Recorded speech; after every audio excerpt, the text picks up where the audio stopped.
יודעים שיכולים לגבות אותו ולהמשיך ולהתפתח עשרות שנים ויותר קדימה.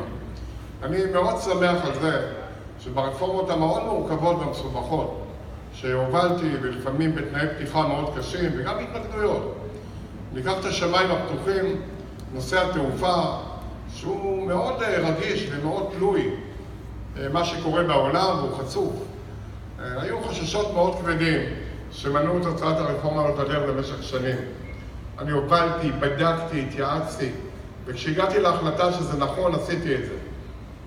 והיום אני יכול לומר שאתם כאזרחי המדינה נהנים משמיים פתוחים, ממחירי טיסות, מאפשרות לטוס לכל העולם, וזה גם ילך ויתגבר, אבל את המחמאה הכי גדולה קיבלתי כאשר לפני כשנה היה טקס שאל על עשתה לכבוד זה שסוף סוף אחרי 15 שנים רכשה מטוסים חדשים.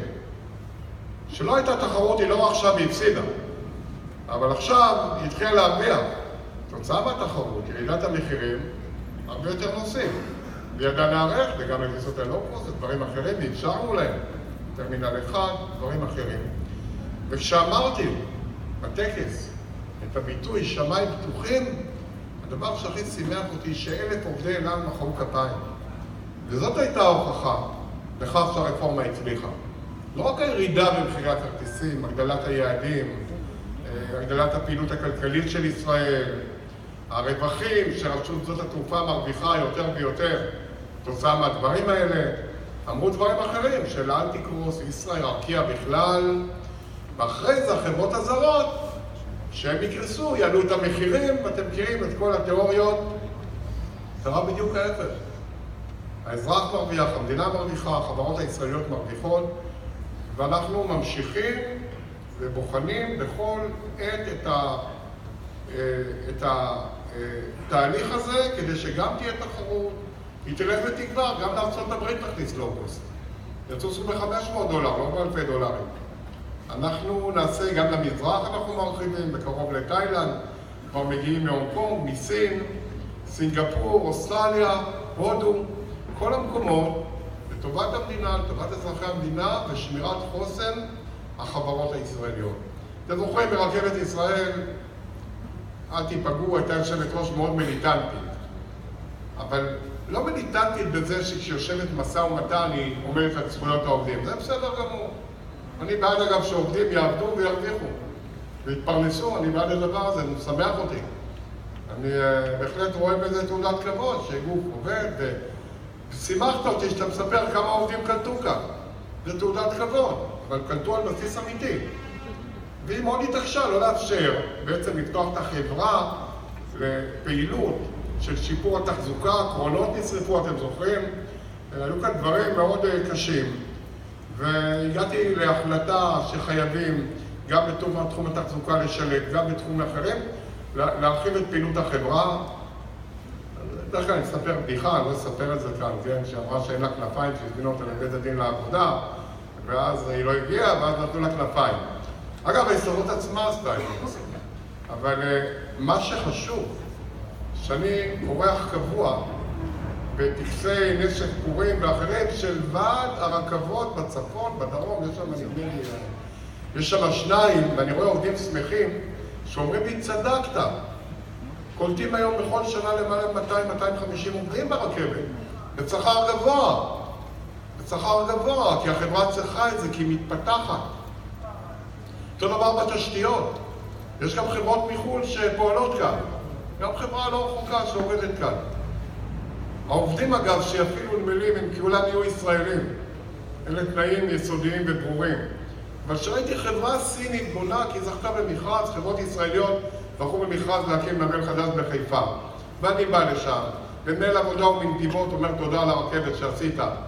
ואני רואה את צוללי חיל הים שעובדים, ואני רואה את, איך קוראים לו, אני לא עושה פרסומת, אקרשטיין, מי מספק את הבטונים? והלאה והלאה והלאה, 10 מיליארד שקלים שמושקעים בנשק הישראלי, לא מתקציב המדינה, כמו שהתחייבתי. והדבר החשוב בעיניי, שאותה התחייבות שאמרתי, שהנמלים הקיימים ישודרגו בצורה מלאה כדי לעמוד בתחרות מלאה והוגנת, גם מול הנמלים החדשים. אבל בעיקר מול נמלים בעולם ובאזור. אתם צריכים להבין שהתחרות של הספנות הישראלית, של הנמלים, היא מול האזור. היא מול האזור. כי אם ספינות הענק, 14,000 טון נחה כבר תוכל להיכנס בשדרוג הראשון, 14,000 טון מלאה תיכנס, 18,000 טון. המנופים, הרי על זה ישבנו בפרטי המשא ומתן. אם לא היינו עושים את הרפורמה הזאת, לא היה קורה השדרוג הזה. וספינות היו מדלגות על ישראל. היו עושים, איך קוראים לזה? אני בתוך חקלאי תמיד אומר שינטוע, אבל זה שיטרון, נכון?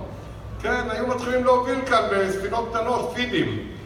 כן, הרבה מהעבודה שמתבצעת לא הייתה מתבצעת כאן. כל מכולה $100 יותר הייתה העלות שלה.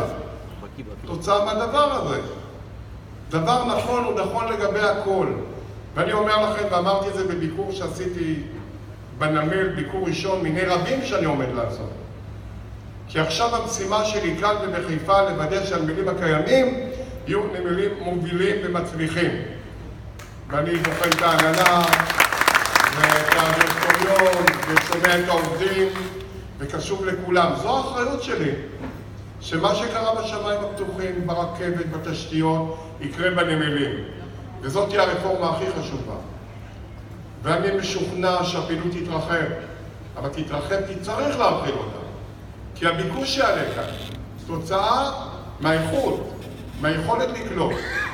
ויהיו עובדים, החזון שלי שהתבספו עובדים ולא ירדו עובדים, למרות זאת.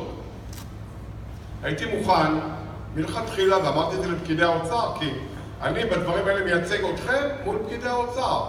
ולא שאני נמצא רק בצד אחד, אני רוצה תחרות ורפורמה, אבל שהיא מתקיימת, אני מייצג מול כל ההיבט של משרד האוצר, ואני אמרתי בצורה ברורה, הרציפים ישודרגו, הציוד, המנופים וכל שאר הדברים ישודרגו. כל הדברים, ויותר מזה אני פעלתי שתהיה רשת ביטחון שאומרת שאם התנועה המשקית של המכולות לא תגיע לאן שהממשלה העריכה שהיא תגיע, 3.6 מיליון, אז הממשלה לא